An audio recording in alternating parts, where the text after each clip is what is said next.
अस्सलाम वालेकुम नाज़रीन, मां आहियां शुएब अली उमरानी ऐं तव्हां ॾिसी रहिया आहियो BR टाइम न्यूज़। सभ खां पहिरियां शामिल कंदासीं हीअ रिपोर्ट। कावा मौज़मी नवाज़ शरीफ़ खां माफ़ी घुरी वरिती, करप्शन जे इल्ज़ाम खां पोइ ते हटी वियो। नवाज़ शरीफ़ सां शर्मिंदगीअ जो इज़हार करे वरितो। हुन चयो त नवाज़ शरीफ़ वॾे मुनज़्ज़म स्कैंडल जो निशानो बणियो। क़ौमी एहतसाब ब्यूरो जो रूप धारे फ़ौज फ़रेक़ थींदे उन खां नवाज़ शरीफ़ खां माफ़ी वठण में का हबक नाहे।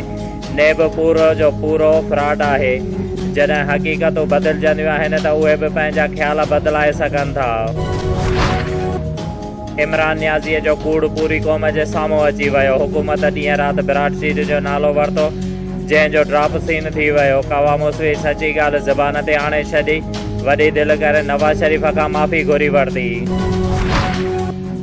वफ़ाक़ी वज़ीर फवाद चौधरीअ चयो आहे त विराट सीट मालिक जी गवाहीअ ते शहबाज शरीफ़ जी प्रेस कॉन्फ्रेंस बौखलाहट जो इज़हार आहे। विराट सीट जो मालिक पाण नेब जो मुजरिम आहे।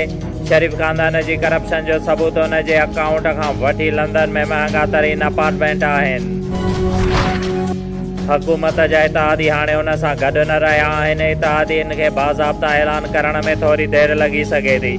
MQM जे वफ़द सां मुलाक़ात दौरान PDM जे सरबराह मौलाना फज़लुर रहमान जो वॾो ऐलान।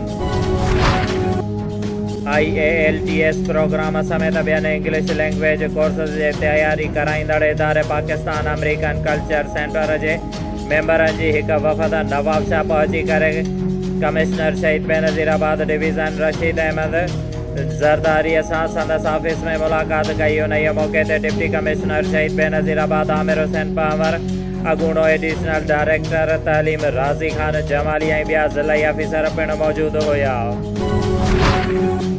अल ख़िदमत फाउंडेशन पारां साफ़ पाणीअ जे आलमी ॾींहं जे हवाले सां Al Khidmat filtration RO plant Maryam road खां प्रेस क्लब ताईं आगाही वॉक।